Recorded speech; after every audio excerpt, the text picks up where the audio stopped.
இது அடிக்கடி நம்ம கேட்ட வசனம் தான். ஆனால் இன்னைக்கு சற்று வித்தியாசமான கண்ணோட்டத்தில் நம்ம இதை பார்க்க போறோம். நியாயாதிபதிகள் நியாயம் விசாரித்து வந்த ஒரு காரியம், அவரவர்கள் மனம் போல போக்கிற காரியங்களை செய்தார்கள். ஏனென்றால் ராஜாக்கள் கிடையாது. ராஜா தான் கேட்பாங்க, ராஜா இருந்தா சட்டம் போடுவாங்க. ஆனா ராஜாவே கிடையாது. ராஜா இல்லாததுனால அவரவர்களுக்கு என்ன தோணுதோ, அவரவர்கள் எங்கேயும் போகணும்னு நினைக்கிறாங்களோ அங்கங்க போய் இஷ்டத்துக்கு வாழ்ந்துட்டு இருக்கிறாங்க.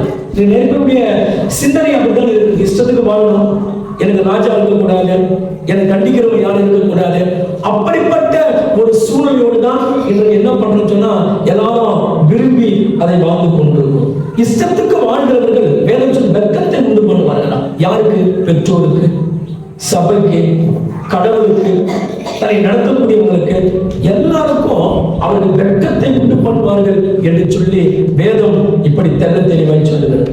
சரி, குறிப்பாக பெத்லகேம் என்ற ஒரு ஊர், அந்த பெத்லகேம் என்ற ஊர்ல இருந்த நகோமி என்ன பண்ணாங்கன்னு சொன்னா, தன்னுடைய கணவனை கூட்டிக் கொண்டு கணவன், மனைவி, பிள்ளைகள் எல்லாம் பெத்லகேமை விட்டு புறப்பட்டு மோவாப் என்ற ஒரு தேசத்திற்கு போகிறார்கள். சரி, இந்த பெத்லகேம் என்ற வார்த்தைக்கான அர்த்தம் என்னன்னா அப்பத்தின் வீடு என்று பொருள். என்ன பொருள்?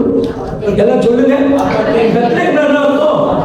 அப்பத்தின் வீடு. ஆனா அப்பத்தின் வீடுன்னு பேரு, ஆனா அப்பத்தின் வீட்டிலோ சாப்பிடுவதற்கு ஏற்ற அப்பங்கள் கிடைக்கவில்லை. பஞ்சம், உணவு இல்லை. அப்படி உணவு இல்லாதபடினால அப்பத்தின் வீடாகிய பெத்லகேமை விட்டு விட்டு மோவாப் என்ற ஒரு தேசத்துக்கு போறாங்க. இந்த பெத்லகேம் எப்படிப்பட்டது அப்படின்னு சொல்லி நம்ம பார்க்கலாம். பெத்லகேம் அத்தி மரங்களால் நிறைந்த ஒரு இடம். எதுல நிறைஞ்ச இடம்? அந்த பெத்லகேம்ல அத்தி மரங்கள் அதிகமா இருக்குது. அத்தி மரம் இருந்தாலே அங்க செழிப்பு இருக்குன்னு அர்த்தம். அத்தி மரம் இருக்கிற தேசம் செழிப்பான தேசம். அத்தி மரம் செழிப்பு கிடையாது. கானான் தேசத்துல அதிகமான விளைச்சலை கொடுக்கக்கூடிய மரங்களிலே அத்தி மரமும் முக்கியமானதாக இருந்தது. குறிப்பாக ஆண்டுக்கு 3 முறை அது பழங்களை கொடுத்து கொண்டே இருக்கும். ஒரு வருஷத்துக்கு 3 முறை என்ன பண்ணது? அது பழங்களை கொடுக்கும். அப்போ 3 முறை பழம் கொடுக்குதுன்னா அதை வச்ச தோட்டத்து உரிமையாளர் அந்த இடத்துல இருக்கிறவங்க எல்லாம் ஆசீர்வாதமா என்ன பண்ணுவாங்க? இருக்கக்கூடிய வாய்ப்புகள் அவங்களுக்கு அதிகம். அது மட்டும் இல்ல, பெத்லகேம் ஒலிவ மரங்களால் சூழ்ந்த ஒரு தேசம். அங்க அதிகமாய் அத்தி மரங்கள் மாத்திரமல்ல, ஒலிவ மரங்களும் அதிகமாய் அங்கே உண்டு. இந்த ஒலிவ மரம் வந்து பாத்தீங்கன்னா எல்லாமே லாபத்தை தேடி கொடுக்கும். மரம், அதுல வரக்கூடிய இலைகள், அதுல வரக்கூடிய காய்கள் எல்லாமே லாபத்தை தேடி கொடுக்கக்கூடியது. அப்ப ஒலிவ மரம் இருந்துட்டாலே அவன் வந்து பாத்தீங்கன்னா செழிப்பானவன், சொத்துக்கு சொந்தக்காரன் அர்த்தம். ஒலிவ மரம் ஒலிவ மரத்துல சொத்தா நினைச்சாங்க. இது எப்படி தங்கத்தை சொத்தா நினைக்கிறோமோ, எப்படி நம்ம வாங்கி போடுற மண்ணை சொத்தா நினைக்கிறோமோ, அதே போல அந்த காலத்துல ஒலிவ மரம் சொத்துக்கு நிகராக நினைக்கப்படும். ஏன்னா மரம் அவ்வளவு விலை உயர்ந்தது. அது வரக்கூடிய கனிகள் எல்லாவற்றுக்கும் பயன்படும். அப்போ ஒலிவ மரமும் அத்தி மரம் இருந்தா நல்ல செழுமையா இருக்கலாம். அடுத்தது அங்கே வந்து பாத்தீங்கன்னா ஆடுகள், பெத்லகேம்ல உயர்ரகமான ஆடுகள் வளர்க்கப்பட்டது. நாக்கோட்பிட் என்ற ஆடு, இது வந்து பாத்தீங்கன்னா சாதாரணமான ஆடுகளை விட இந்த நாக்கோட்பிட் என்ற ஆடு வந்து அதிக தரம் வாய்ந்தது, அதிக விலை போகக்கூடியது. 2 இடத்துல மட்டும்தான் இந்த ஆட்டை என்ன பண்ணுவோம்னா வளர்த்தாங்க. ஒன்று தெக்கோவா என்கிற இடத்துல இந்த ஆட்டை வளர்த்துக்கிட்டு வந்தாங்க. அடுத்தது பெத்லகேம்ல தான் இந்த ஆட்டை அதிகமா வளர்த்தாங்க. அப்போ இந்த ஆடு எங்கே இருக்கிறதோ அங்க அதிகமான லாபத்தை தேடி கொடுக்கும். இந்த ஆட்டை யார் வளர்க்கிறாங்களோ அந்த ஆடு வளர்க்கிறவங்களுக்கு அது அதிகமான லாபத்தை என்ன பண்ண சொன்னா அது தேடி கொடுக்கும். அந்த அளவுக்கு பெத்லகேம் செழிப்பான ஒரு இடமா இருந்தது. இது மட்டும் இல்ல, பெத்லகேம் அப்பத்துக்கு பேர் போன இடம். அங்க வந்து கோதுமை அதிகமாய் பயிர் செய்யணும். போவாஸ் பாருங்க, ஒரு மிகப்பெரிய விவசாயி. சரிங்களா? அப்போ அந்த பெத்லகேம்ல விவசாயம், கோதுமை இதெல்லாம் அதிகமாய் பயிர் செய்யக்கூடிய ஒரு இடம். ஆனா அப்படிப்பட்ட அந்த இடத்தை விட்டுட்டு இப்ப என்ன பண்றாங்க சொன்னா மோவாப் என்ற ஒரு தேசத்துக்கு போறாங்க. நல்லா கவனிக்கணும். இந்த பெத்லகேம் சொல்றீங்க திராட்சரசங்கள் கூட இருந்த ஒரு இடமா இருந்தது. திராட்சை பழங்கள் அங்க வீடு வீடா கொஞ்சம் டிஸ்டர்ப் பண்ண யாராச்சும் டிஸ்டர்ப் பண்ணா நீங்க தீங்கு மத்தவங்க பார்க்க பெற்றோர்கள் கவனிக்கணும். நீங்க யாராச்சும் வெளியிருந்து என்ன பண்ணுங்க, உதவி செய்யும். கவனிங்க, பிள்ளைகளை நம்ம எதுவும் கண்ட்ரோல் பண்ண முடியாது, நாம தான் அதுக்கேற்ற மாதிரி ஏதாச்சும் காரியங்களை செய்யும். சரி, கவனிங்க. அப்போ திராட்சை சரி பேஸ் பிச்சு கவனிங்க. அப்போ பெத்லகேம் திராட்சை பழங்களும் அங்க அதிகமாக இருந்தது. ஒன்று ஆடு வளர்த்தாங்க, இன்னொன்று அத்தி மரம், இன்னொன்று ஒலிவ மரம், கோதுமைகள் அதிகமாய் பயிர் செய்யக்கூடிய ஒரு இடம். ஆனா இப்படிப்பட்ட இந்த பெத்லகேம்ல பஞ்சம் ஏற்பட்டதாம். என்னதான் ஒரு மனிதனுக்கு இருந்தாலும் அங்க கடவுள் ஒருவர் இல்லைன்னா அந்த தேசம், அந்த வீடு, அந்த நபர் யாராலும் சரி பஞ்சத்தை சந்தித்துதான் ஆக வேண்டும். கர்த்தர் இருந்தாதான் பஞ்சமான காலத்துல கூட பஞ்சம் இல்லாம வாழ முடியும். கர்த்தர் இருந்தாதான் நெருக்கத்தையும் சந்தோஷமா வாழ முடியும். கர்த்தர் இருந்தாதான் துக்கத்திலும் மனரம்யமா வாழ முடியும். இப்போது இந்த பெத்லகேம்ல பிரச்சனை இருந்ததுனால பெத்லகேமை விட்டு மோவாப் என்ற ஒரு தேசத்துக்கு போயிட்டாங்க. இந்த மோவாப் எப்படிப்பட்டது? மோவாப் என்ற வார்த்தைக்கு என்ன அர்த்தம்? தந்தையின் விதை என்று பொருள். தந்தையின் விதைனா ஒரு அப்பா மூலமா ஒரு பிள்ளை பெற்றெடுத்தான். லோத்துக்கு 2 பெண்கள். அந்த 2 பெண்கள் என்ன பண்ணாங்கன்னு சொன்னா, அப்பாவிடத்துல தவறான உறவுகளை கொண்டு என்ன பண்ணாங்கன்னு சொன்னா தவறான வழியிலே பிள்ளைகளை பெற்றெடுத்தார்கள். அதாவது அந்த திருமண வயது வரைக்கும் காத்திருக்க முடியல. இவங்களா தவறாக யோசித்து, இவங்களா தவறாக முடிவெடுத்து நம்ம எப்படி பழகி பெறுகிறது, அதனால வேற வழியே இல்லை, நம்ம கூட வாழ்வதற்கு ஆட்களே இல்லை, மலை தேசத்தில் இருக்கிறோம் எப்படி என்று சொல்லி என்ன பண்ணுச்சுன்னா அப்பாவுக்கு மதுவை கொடுத்து அப்பாவோடு கூட தகாத உறவுகளை கொண்டு அந்த அடிப்படையில் தான் பிள்ளைகளை பெற்றெடுத்தாங்க. அப்ப திருமணம் வருகிற வரைக்கும், கர்த்தர் கொண்டுகிற வரைக்கும் காத்திருக்கக்கூடிய மனப்பக்குவம் அவங்களுக்கு இல்லை. அவசரப்படுறாங்க. கர்த்தருடைய பிள்ளைகள் திருமண காரியம் என்பது அவசரப்பட்டு செய்யக்கூடியதல்ல. அவசரப்பட்டு ஏதோ குப்பை வெப்ப மாதிரி மேல படுகிற மாதிரி சொந்திருக்கும், ஏதோ ஒரு கஞ்சம் கூவுற மாதிரி யாரையும் படி அப்படி கிடையாது. திருமணம் என்பது நிதானித்து, யோசித்து, சிந்தித்து, யார் இன்னார் எப்படிப்பட்டவங்க வாழ்க்கைக்கு பொருத்தமானவர்களா என்பதை நிதானித்து நாம் முடிவெடுக்க வேண்டும். திருமண காரியங்களை அவசரப்பட்டால் வாழ்க்கையே அலங்கோலமாய் போய்விடும் என்பதை நாம் தெரிந்து வைத்துக் கொள்ள வேண்டும். அப்போ இது மோவாப் எப்பேற்பட்ட ஒரு தேசம்? ஒன்று அருவருப்புகள் நிறைந்த ஒரு தேசம், இன்னொன்று விக்கிரக ஆராதனைகளால் நிறைந்த ஒரு இடம். எங்கு பார்த்தாலும் விக்கிரக வழிபாடுகள், எங்கு பார்த்தாலும் விக்கிரக பலிபீடங்கள். மேலாகு என்கிற தெய்வத்திற்கு பலி கொடுத்தார்கள். அது மாத்திரமல்ல, இன்னும் சொல்ல போனால் கோமேஷ் என்கிற ஒரு தெய்வத்திற்கு பலிகளை கொடுத்தார்கள். அப்படிப்பட்ட பலி செலுத்தக்கூடிய ஒரு இடம் தான் இந்த மோவாப் என்ற ஒரு இடம். அப்போ இப்பேற்பட்ட பெத்லகேமை விட்டுவிட்டு மோவாப் என்ற ஒரு இடத்துக்கு கடந்து போறாங்க. நல்லா கவனிக்கணும். இந்த மோவாபை குறித்து சங்கீதம் 68 ஆண்டவர் சொல்றார், மோவாப் என் பாத பாத்திரம் என்று ஆண்டவர் சொல்லுகிறார். கவனிக்க, மோவாப் என் பாத பாத்திரம் அப்படின்னா என்ன ஆகுதுன்னா, அந்த காலத்துல வெளியே இருந்து ஜனங்க வீடுகளுக்கு வரும்போது நடைப்பயணமா தான் வருவாங்க. அப்படி நடைப்பயணமாய் வரும்போது ஒரு பாத்திரத்து மேல அவங்க கீழே உட்கார வச்சு, ஒரு இதுல உட்கார வச்சு நம்ம பாத்திரத்தை அவங்க பாதங்களை பாத்திரத்துல வச்சு அந்த பாத்திரத்துல தண்ணி ஊற்றி அவங்க பாதங்களை கழுவுவாங்க. சரிங்களா? அப்ப கழுவப்பட்ட தண்ணீர், அழுக்கு தண்ணீர் என்ன ஆகுதுன்னா ஒரு இடத்துல போய் சேரும். அப்ப ஆண்டவர் சொல்றாரு, மோவாப் என் பாதத்தின் பாத்திரம். அப்படின்னா என்ன சொல்றாருன்னா, அசுத்தமானது, இழிவானது என்பதற்கு அடையாளமாக இந்த மோவாபை கர்த்தர் சொல்லுகிறார். கர்த்தருடைய சித்தத்துக்கு மாறாய் நாம் நடப்போமானால், கர்த்தருடைய வார்த்தைக்கு மாறாய் நாம் ஒன்றை செய்ய நினைப்போமானால் எந்த ஒரு மனிதனும் அவன் இழிவான வாழ்க்கைக்குள்ள தள்ளப்பட்டிருக்கிறான். ஒரு கர்த்தருடைய வார்த்தைக்கு மாறா வாழ்ந்துவிட்டான்னு சொன்னா ரொம்ப காலம் அப்படியே போட முடியாது. ஒரு நாள் அவன் இழிவான சூழ்நிலைக்கு தள்ளப்பட்டு விடுவான், அவன் இழிவானவனாய் மாறி விடுவான். பைபிள் சொல்லி அப்பேற்பட்ட இழிவான அந்த மோவாபின் பாத பாத்திரம் என்று ஆண்டவர் சொன்னார். அப்பேற்பட்ட மோவாபிலிருந்து ஒரு பெண் கர்த்தர் பக்கமாய் திரும்பும் போது தன் பக்கமாய் திரும்பின அந்த பெண்ணை உலகத்தின் மூலையெல்லாம் பேசத்தக்கதாக ஒரு உயர்ந்த ஸ்தானத்துக்கு கர்த்தர் உயர்த்தி வைத்தார். அவன் தான் ரூத். அப்போ கர்த்தரோடு கூட ஒரு மனுஷன் இல்லைன்னா அவன் எப்பேற்பட்ட ஆளா இருந்தாலும் அவன் இழிவானவனாய் மாறிவிடுவான். ஆனா அதே ஒரு இழிவான மனிதன் உலகத்தால் அசுத்தமாய் எண்ணப்பட்டு எவ்வளவு இழிவாக, எவ்வளவு மோசமாக கருதப்பட்டாலும் அவன் கர்த்தர் பக்கமாய் திரும்பி கர்த்தரை அவன் உறுதியாய் பற்றிக் கொள்வானால் எப்பேற்பட்ட இழிவான மனுஷனையும் கனத்திற்குரிய மனிதனாய் மாற்றுவான் என்பதுதான் இந்த சத்தியம் நமக்கு கற்றுக் கொடுக்கும். இங்க இருக்கிற அநேகர் வாழ்க்கை எல்லாரும் இழிவாக கருதப்பட்டவர்கள். உங்களுக்கு முன்னாக இருக்கிற நானும் ஒரு காலத்தில் இழிவாக கருதப்பட்டவர். சமுதாயத்தால், சுற்றி இருக்கிற மக்களால், சொந்த பந்தங்களால், நேசிக்கப்பட்டவர்களால்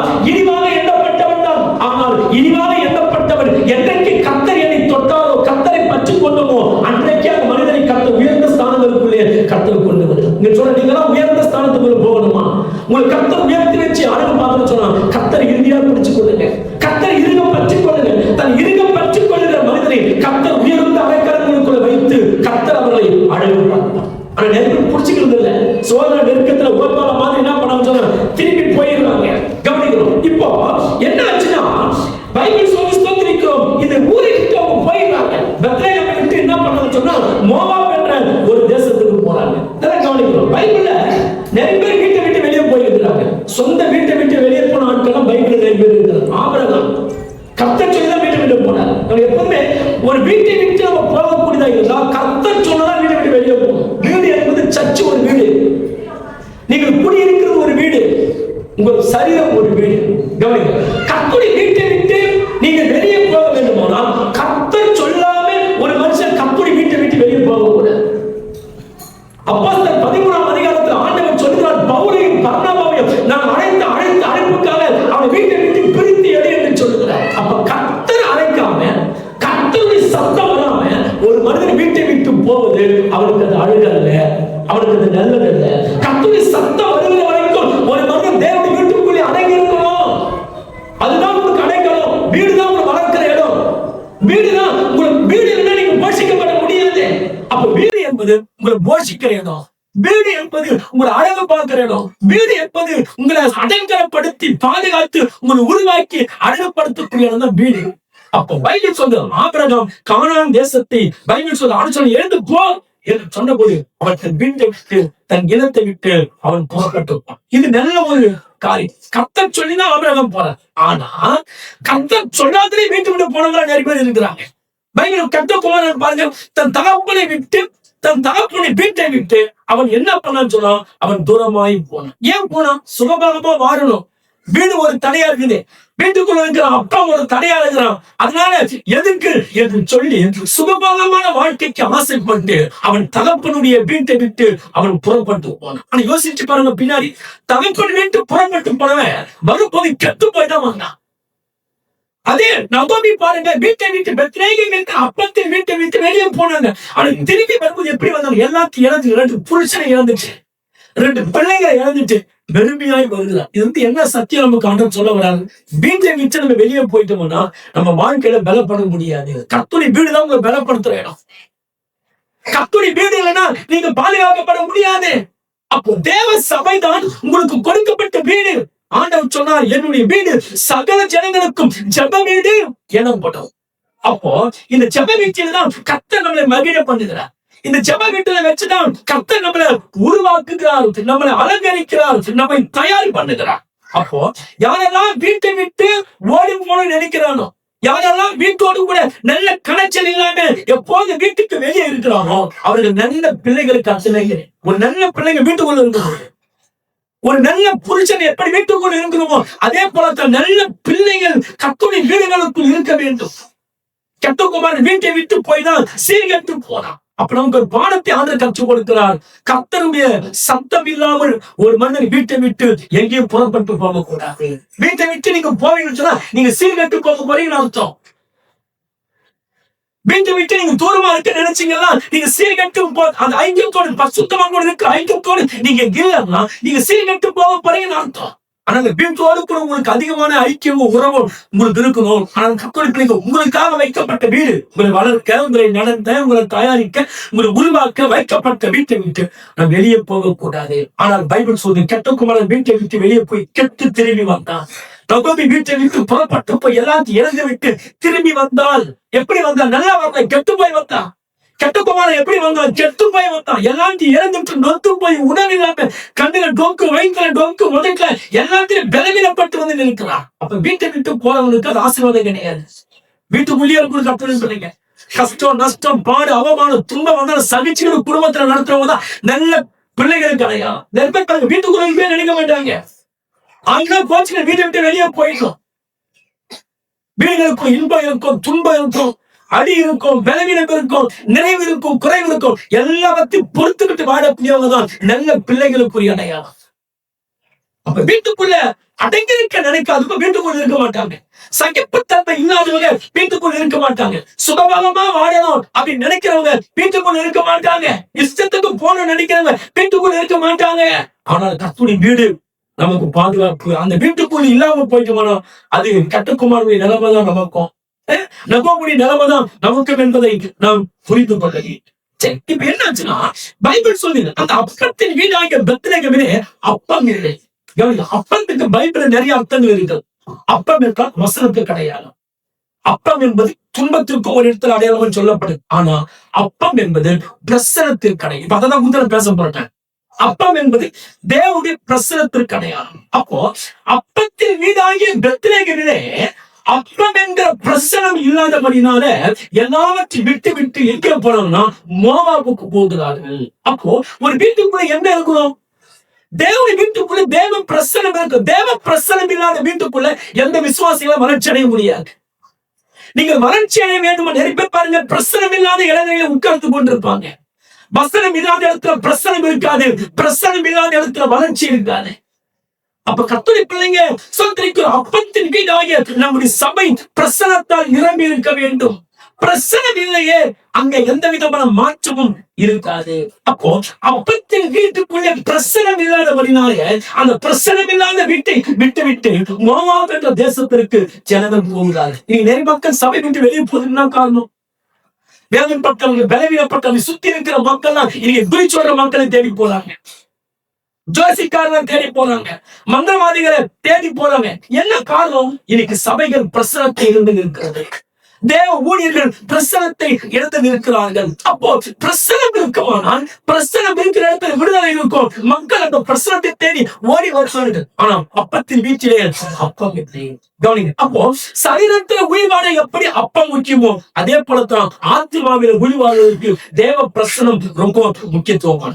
அப்போ பிரசனம் இல்லாத இடத்துல எந்த நகோமி ஆனாலும் சரி இருக்க விருப்பப்பட மாட்டாங்க. அப்போ நாம் இருக்கிற ஊழியத்துல பிரசனம் இருக்கும். ஊழியம் செய்ய நாம ஜெபிக்கணும். ஆண்டவரே என் ஊழியத்துல உங்க பிரசனம் இல்லைன்னு சொன்னா அந்த ஊழியம் எதுக்காக சொல்லி ஜெபிக்கணும்.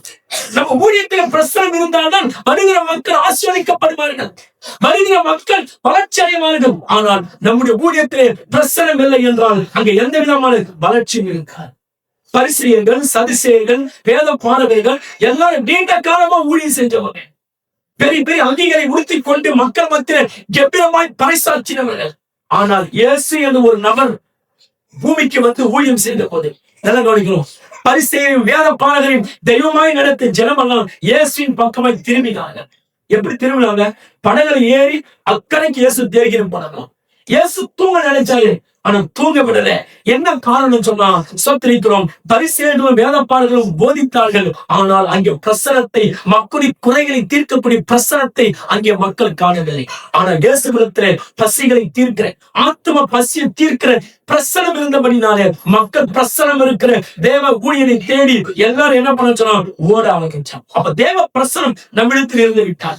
தேவ பிரசனம் நம்முடைய சபைகள் இருந்து விட்டால் நாம யாரையும் தேடி போவதில்லை, அவர்களே நம்மை தேடி வருவார். இயேசுவை தேடி அநேக மக்கள் ஓடி வந்தார்கள். என்ன காரணம்? அவர் பிரசனத்தால் நிரம்பி இருந்தார். ஒரு பரிசேயனுக்கு அது இல்லை, ஒரு சதுசேயனுக்கு அது இல்லை, ஒரு வேத பாரகனுக்கு அது இல்லை. ஆனால் இயேசு பிரசனத்திலே நிரம்பி இருந்தபடினாலே எல்லாரும் அந்த பிரசனத்தை தேடி என்ன பண்ண சொல்லலாம் மக்கள் ஓடி வந்தார்கள். பழையற்பாடு காலத்துல சாலமோனுடைய காலங்கள்ல ஒரு திரைச்சலை போட்டு மூடப்பட்டிருக்கும். அந்த திரைச்சலைக்கு பின்பாக உடன்படிக்கை பெட்டி இருக்கும். அந்த உடன்படிக்கை பெட்டி இருக்கிற வரைக்கும் அந்த இடத்துல பிரசனம் இருந்தது.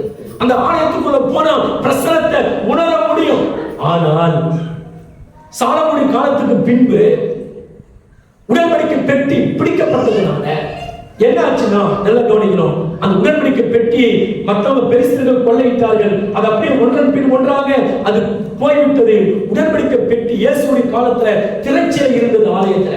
ஆனா ஆலயத்துக்கு பின்னாடி பரிசுத்த ஸ்தலத்துல, மகா பரிசுத்த ஸ்தலத்துல எந்தவித உடன்படிக்கை பெட்டியும் உடன்படிக்கை பெட்டி இல்லாம வெறும் சீலைனால்தான் மூடி வச்சிருந்தான். அப்ப என்ன? உடன்படிக்கை பெட்டி இல்லைனாலே அங்க பிரசனம் இல்லைன்னு அர்த்தம். கவனிக்கணும். கர்த்தருடைய பிள்ளைங்க பக்தியும் வைராக்கியம் அடைய வேண்டுமானால் நிச்சயமாய் பிரசனம் ரொம்ப முக்கியமானது. நம்மளே பிரசனம் இல்லை என்றால் சாத்தானுடைய சேனைகளை ஜெயிக்க நம்மால முடியாது. தேவ பிரசனத்தால் நிரம்பி இருக்கிற மனிதனால தான் சாத்தானை ஜெயிக்க முடியும், பாவத்தை ஜெயிக்க முடியும். அப்ப கர்த்தருடைய பிள்ளைங்க சபையானது எப்போதும் தேவ பிரசனத்தால் நாம் நிரம்பி இருக்க நாம் வாஞ்சிக்க வேண்டும். ஏனென்றால் நம்ம சுற்றி எத்தனை மக்கள் பசியா இருக்கிறாங்க. நம்ம வீட்டை சுத்திலும் எத்தனையோ மக்களும் பல பசியோடு, பல துன்பங்களோடு, பல வேதனைகளோடு கூட அவங்க வாழ்ந்து கொண்டிருக்கிறாங்க. அப்பேற்பட்ட மக்களுடைய பசியை எப்படா வியாதி சுகமாக போவதற்கு காத்து இருக்கிறாங்க, எப்படா என் குறை தீர்ந்து சொல்லி காத்துக்கிட்டு இருக்காங்க. அப்ப இப்பேற்பட்ட மக்களுடைய குறைகளை சபை தீர்க்க வேண்டுமானால் சபையானது பிரசனத்தால் நிரம்பி இருக்க வேண்டும். பிரசனம் என்ற அப்பம் எங்கே இருக்கிறதோ அங்கேதான் மக்கள் ஓடி வருவார்கள். பிரசனம் இல்லாத இடத்தை மக்கள் விட்டு விட்டு தான் போவார்கள். அப்போ இந்த பெத்லகேமை விட்டு விட்டு என்ன பண்ணணும் சொன்னா மோவாப் என்ற இடத்துக்கு போறோம். அப்ப என்னுடைய கேள்வி என்ன, நம்ம எதற்காக தாவப்படுகிறோம்? நம்ம நிறைய காரியங்களுக்காக கவலைப்படுறோம்.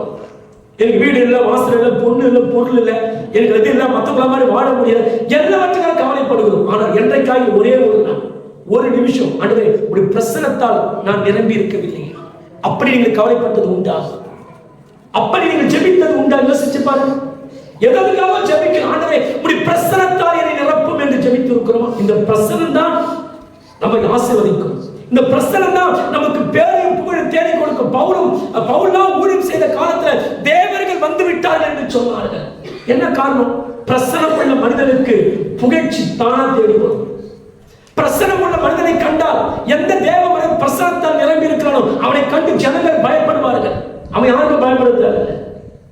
அப்போ நம்மை கண்டு சாத்தானும் நம்மை சுத்தி இருக்கிற மக்களும் பயப்பட வேண்டுமே. ஆனால் நம்மை குறித்த ஒரு மேன்மை அவர்களுக்குள் உண்டாக வேண்டுமானால் தேவ பிரசன்னம் நம்மிலே நிரம்பி இருக்க வேண்டும். ஆனால் நீங்க ஜெபம் ஆண்டவரே, இது அதுக்காக நீங்க ஜெபிக்கிறது, ஆண்டவரே உடைய பிரசன்னத்தால் என்னை நிரப்ப மாட்டேன். என்னோட பிரசனத்தை சுமந்த மனிதனை யாரும் வந்து ஸ்தோத்திர கட்டாயப்படுத்தி அவனை புகழ வைக்க தேவையில்ல, அவனுக்கு புகழ்ச்சி தான். பிரசனம் நிறைந்த மனிதனை மக்கள் தேவனை போல நினைக்க ஆரம்பிப்பாங்க. வேதம் சொல்லு பவுல் சீலாவை தேவர்களாகவே நினைச்சுக்கலாம். பவுல் பர்னபை எப்படி நினைச்சாங்க? சார் எப்படி நினைச்சாங்க? பவுல் பர்னபை தேவர்களே வந்து விட்டார்கள் மனுஷ ரூபம். அப்போ பிரசனத்தால் நிரம்பி இருப்போமானால் நம்ம எல்லாரும் தேவனுக்கு நிகராய் நினைக்கக்கூடிய அளவுக்கு கர்த்தர் நம்மை மேன்மைப்படுத்தி வைப்பார். என்ன பண்ணுவாருங்க? ஆனா கர்த்தர் பிள்ளைகள் கண்ட காரியங்களுக்காக நீங்கள் கவலைப்படுவதை நிறுத்திவிட்டு அதெல்லாம் கர்த்தர் மேல வச்சிருங்க. வேதம் சொல்லு, அதாவது அவங்க விசாரிக்கிற கவலைகளை அவர் மீது வைத்து விடுங்கள். அப்ப எல்லா கவலைகளையும் தூக்கி போட்டு ஒரே ஒரு காரியத்துக்கு அதிகமா ஜெபம் பண்ணுங்க. ஒரு காரியத்துக்காக அதிகமா தாகப்படுங்க. ஆண்டவரே உம்முடைய பிரசன்னத்திலே நான் குறைபட்டிருக்கிறேன், உம்முடைய மகிமையிலே நான் குறைபட்டிருக்கிறேன். உம்முடைய பிரசன்னத்தால் என்னை முழுவதுமாய் எப்படி ஒரு கற்சாடியை தண்ணீரால் முழுவதுமாய் நிரப்பினீரோ அதே வண்ணமாய் என்னை உமது பிரசன்னத்தால் முழுமையாய் நிரப்பும் என்று நீங்கள் ஜெபிக்கும் போது கர்த்தர் தமது பிரசன்னத்தினால் உங்களை நிரப்புவார். பிரசன்னத்தால் நீங்கள் நிரம்பி இருப்பீர்கள். ஆனால் ஸ்தோத்திரிக்கிறோம், அப்பம் இல்லை என்று கேள்விப்படுற மக்கள் நம்மிடத்தில் வருவார்கள். பலவீனம் என்று கேள்விப்படுற மக்களால் நம்மிடத்தில் வருவார்கள், நம்மளை தேடுவார்கள் எங்கே என்று சொல்லி அந்த அளவுக்கு பிரசனம் நம்மில் இருந்து பெரிய காரியங்களை செய்யும். அதனால பிரசனத்துக்காக சபை வாஞ்சிக்க வேண்டும். சபைகள் பிரசனத்துக்காக தேவ பிரசனத்துக்காக ஏங்கணும். தேவ பிரசனத்துக்காக நாம் ஜெபிக்கணும். அந்த பிரசனம் ஒன்றுதான் நம்மளை மேன்மைப்படுத்தும், நம்மளை பாதுகாக்கும், நம்மளை ஆசீர்வதிக்கும். ஒரு கருத்தை சொல்லி முடிச்சேன். தேவ பிரசனத்தை நீங்க ஆட்கொள்ளப்படும் போது நமக்குள்ள என்ன மாற்றங்கள் வரும் தெரியுமா? பரிசுத்தமா வாழணுன்ற சிந்தை நமக்கு உண்டாயிடும். அந்த தேவ பிரசன்னம் நிரப்பும் போது பாவத்து மேல என்ன போகாது. பரிசுத்தமா வாழணும், பாவமே செய்து உலக வாழ்க்கை நமக்கு வெறுமையா மாறிடும். சரிங்களா? எப்போதும் கர்த்தருடைய சிந்தனையிலே ஒரு மனிதன் தரித்திருப்பான். தேவ பிரசன்னத்திலே நிரப்பப்பட்ட மோசே எப்போதும் கர்த்தருடைய நினைவாகவே இருந்தார். தேவ பிரசன்னத்திலே நிரப்பப்பட்ட பவுல் எப்போதும் கர்த்தருடைய நினைவாகவே இருந்தார். அப்ப தேவ பிரசன்னம் நம்மீது இருப்பது உண்மையானால் ஒரு மனுக்கு உலகம் குப்பையா தோணும். உலகத்தை சுத்தி இருக்கிற வாழ்க்கை அவனுக்கு குப்பையா தோணும். பாவத்தை அவன் வெறுக்கக்கூடியவனாய் மாறுவான். பிரசனம் உங்களை தொட உங்களை ஆட்கொள்ள நமக்கு நல்ல ஒழுக்கங்கள் உருவாகும். உங்கள் மீது தேவ பிரசனம் இருப்பது உண்மையானால் நல்ல ஒழுக்கங்கள் உங்களுக்கு, ஏன்னா பிரசனம் வந்து உங்களை அப்படி உருவாக்கும். நிறைய பேருக்கு ஒழுக்கத்தை பார்ப்பது இன்றைக்கு அரிதா இருக்கிறது. சபைக்கு வருகிற மக்களுக்குள்ள இன்றைக்கு ஒழுக்கம் ஒரு கேள்விக்குறியாக இருக்கிறது. அப்ப கர்த்தருடைய பிள்ளைங்க, நீங்க பிரசனத்தால் நிரம்பி இருக்கும் போதே இப்பேற்பட்ட மாற்றங்கள், வசனத்துக்கு கீழ்ப்படுகிற மனிதன் மேல பிரசனம் இறங்கும். தேவனுக்கு பயந்து வாழும் போது அந்த மனிதன் மேல பிரசனம் இறங்கும். பரிசுத்தத்தை வாஞ்சிக்கிற மனுஷன் மேல பிரசனம் இறங்கும். எப்போதும் தேவ சமூகத்தை அதிகமாய் காத்திருக்கிற மனுஷன் மேல தேவ பிரசனம் அளவில்லாமல் இறங்கும். இதை காட்டிலும் எப்போதும் தாகத்தோடு நனவு வறண்டு என் மேல் தண்ணீரை ஊற்றும், என் மேல் தண்ணீரை ஊற்றும் என்று தாகத்தோடு காத்திருக்கிறார்கள். அப்படிப்பட்ட ஆட்கள் எல்லாம் தேவ பிரசனம் அளவில்லாமல் அவங்களை நிரப்போம். அளவில்லாமல் நிரப்புமானால் ஸ்தோத்திரிக்கிறோம். எப்படி ஒரு பவுலை தேவராக கண்டார்களோ அது போல நம்மை காண்பார். எப்படி ஒரு இயேசுவை இக்கரையிலிருந்து அக்கறைக்கு தேடி போனார்களோ அது போல மக்கள் நம்மை தேடுவார்கள். ஏன்னா இது நம்மளால் உண்டானதல்ல, எனக்குள் இருக்கிற தேவ பிரசனம் என்னை மக்கள் மத்தியிலே அப்படி காண்பிக்கிறது. ஆனால் ஒன்று மட்டும் நமக்கு வேண்டும், பிரசனம் நமக்கு வேண்டும். எது வேணும் சொல்லுங்க. இது வரைக்கும் எதுக்காக நீங்க ஜெபித்தீங்களோ இல்லையோ, ஆனா இனிமேல் ஜெபம் நடரு. உங்களுடைய பிரசனத்தால் என்னை முழுமையாக நீங்கள் பிரசனத்தால் நிரம்பிவிட்டால் உங்கள் எல்லைகளுக்கு உங்களை கர்த்தர் ஸ்தோத்திரிக்க மிகப்பெரிய கருவியா நம்மளை பயன்படுத்த ஆரம்பிச்சார். ஆனால் பிரசனத்தால் நிரம்பி இருக்குன்னு சொல்லி ஜெபம் பண்ணுங்க. அது மட்டுமே உங்கள் தாகமாக இருக்கட்டும். நீங்கள் பிரசனத்தால் நிரப்பப்படும் போது உங்களுக்குள்ள இனப்புரியாத மாற்றம் உண்டாகும். நீங்கள் வேற மனிதனாய் மாறிவிடுவீர்கள். அதனால அந்த பிரசனத்துக்காக வாஞ்சிங்க, அந்த பிரசனத்துக்காக மட்டுமே ஜெபிங்க. அப்பத்தின் வீட்டில் அப்பம் இல்லை, ஆனால் நகோமி கேள்விப்படுகிறார், ஓ பெத்லகேமிலே கர்த்தர் தமது ஜனங்களை சந்தித்து அப்பத்தை கொடுக்கிறார் என்று கேள்விப்பட்ட போது மறுபடியும் பெத்லகேமுக்கு வந்தார்கள். எந்த பெத்லகேமுக்கு வெறுமையோடு வந்தார்களோ அதே பெத்லகேம் என்ற பிரசனத்துல அவர்கள் ஆஸ்வதிக்கப்பட்டார்கள், பெருகினர். அப்ப பிரசனம் நம்ம மீது இருந்தா நம்ம பெருகும். பிரசனம் என் மேல இருந்தா நான் காலகாலம் சும்மா இருக்க மாட்டேன். பிரசனம் என் மீது இருந்தா நான் நாளுக்கு நாள் வளர்ந்துகிட்டே இருப்பேன்.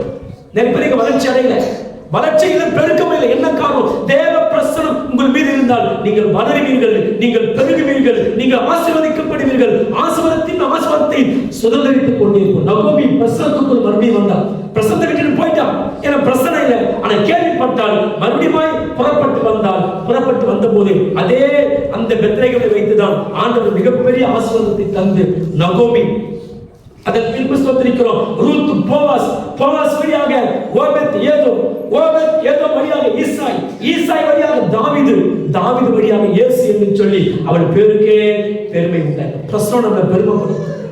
பிரசனம் உங்க மேல இருந்தா உங்க எல்லாரும் பெருமையா பேசுவாங்க. உங்களுக்கு பெருமை உண்டாக பண்ணல. உங்களை நீங்க பிரசனம் இல்லாதவர்கள் தன்னைத்தானே பெருமைப்படுத்திக் கொள்வான். ஆனா பிரசனம் உங்கள் மீது இருந்தால் உங்களை நீங்க பெருமையா பேச தேவையில்ல, மத்தவங்க உங்களை குறித்து பெருமையா பேசுவாங்க. ஆனால் பிரசனத்துக்காக ஜெபம் பண்ணு.